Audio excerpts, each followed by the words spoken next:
आज अगर मैं आपको यह कहूं कि हमारा संविधान सफल होगा या असफल, यह केवल इस बात पर निर्भर करता है कि हम इसे किस तरह से लागू करेंगे, तो क्या आप मानेंगे? अगर मैं कहूं कि इस संविधान को केवल कागजों पर देखना भारत के लिए एक खतरनाक संकेत होगा, तो क्या आप इसे गंभीरता से लेंगे? बाबा साहेब डॉक्टर भीमराव अंबेडकर ने 25 नवंबर 1949 को संविधान सभा में अपने आखिरी भाषण की शुरुआत इन्हीं सवालों के साथ की। ये सवाल केवल सदन में बैठे लोगों के लिए नहीं थे, बल्कि हर भारतीय के लिए थे, जिन पर आज भी विचार करना जरूरी है। क्या आपने कभी सोचा है कि लोकतंत्र के बावजूद समाज में असमानता क्यों है? गरीबी और जातिवाद क्यों समाप्त नहीं हो पा रहे? ये सवाल न केवल हमारे लोकतंत्र की कमजोरी को दिखाते हैं, बल्कि यह भी बताते हैं कि संविधान को सही तरीके से लागू करना कितना महत्वपूर्ण है। आज आप यह जानने के लिए रुके हैं कि बाबा साहेब ने उस ऐतिहासिक दिन क्या कहा था, जो हर भारतीय को आत्ममंथन करने पर मजबूर करता है। अगर आप जानना चाहते हैं कि लोकतंत्र के लिए सबसे बड़ा खतरा क्या हो सकता है और कैसे इसे बचाया जा सकता है, तो अंत तक जुड़े रहें। यह कहानी केवल अतीत की नहीं, हमारे आज और भविष्य की भी है। बाबा साहेब भीमराव अंबेडकर का 25 नवंबर सन 1949 को दिया गया भाषण भारतीय संविधान की महानता और भारतीय लोकतंत्र की स्थिरता को सुनिश्चित करने के लिए आवश्यक सिद्धांतों पर आधारित था।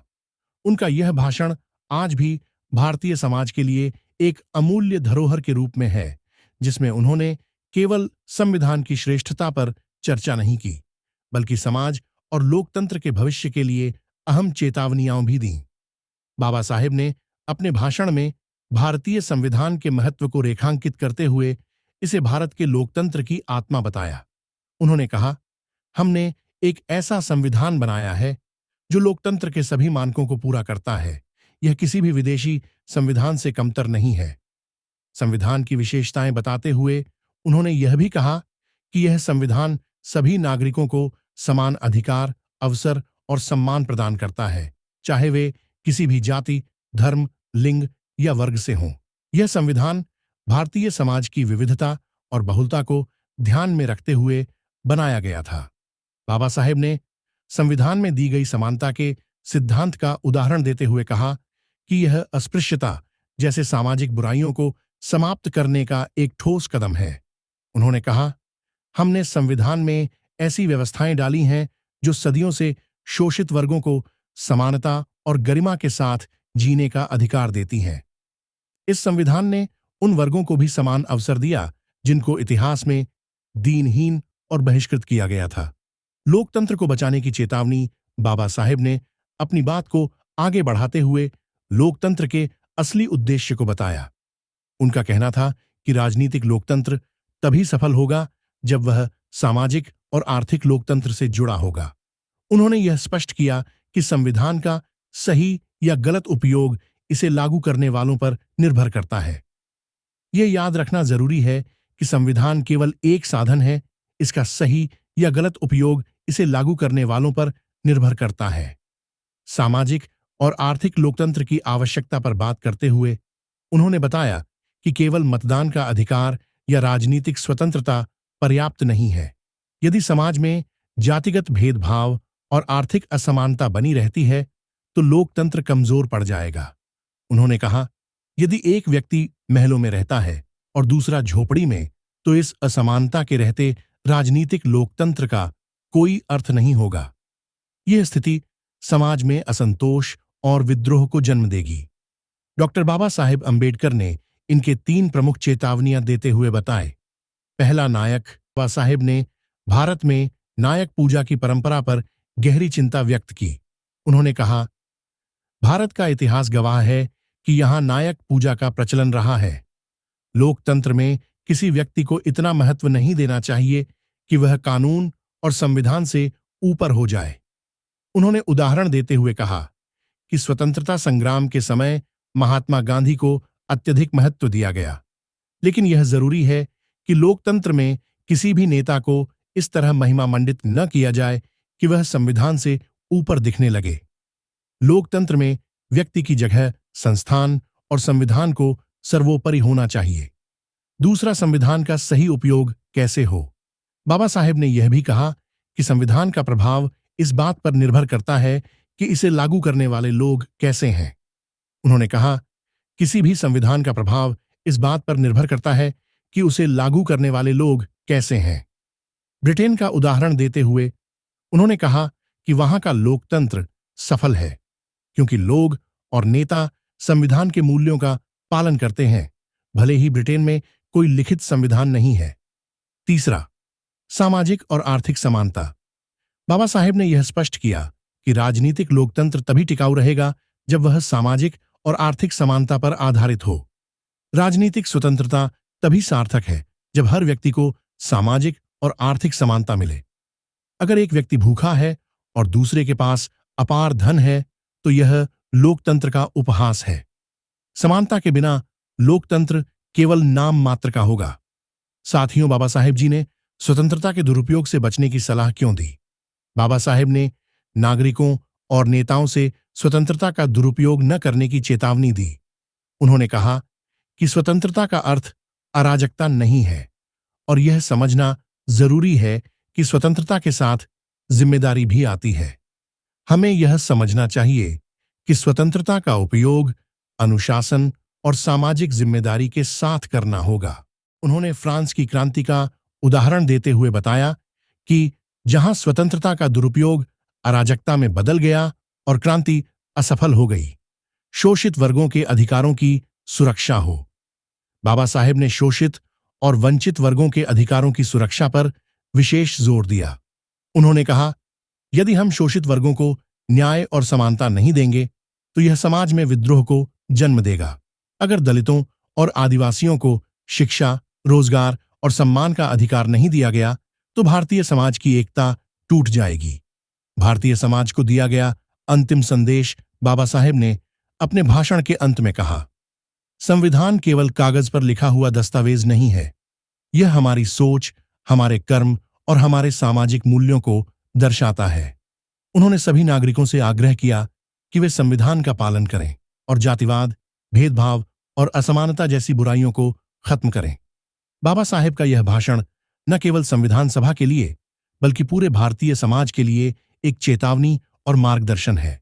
यह भाषण हमें याद दिलाता है कि नायक पूजा से बचें और संविधान को सर्वोपरि मानें, सामाजिक और आर्थिक समानता सुनिश्चित करें, स्वतंत्रता का उपयोग अनुशासन और जिम्मेदारी के साथ करें।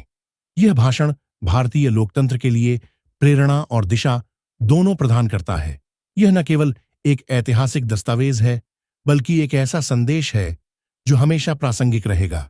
लेकिन साथियों, कुछ धर्म के ठेकेदारों ने इसे बदलने की तैयारी कर रहे हैं। क्या बाबा साहब जी ने इसी दिन के लिए संविधान बनाया था? ये लोकतंत्र और धर्मनिरपेक्षता के लिए एक गंभीर चुनौती है। 3 फरवरी सन 2025 वसंत पंचमी के दिन तथाकथित हिंदू राष्ट्र के संविधान को प्रस्तुत करने की घोषणा की गई है।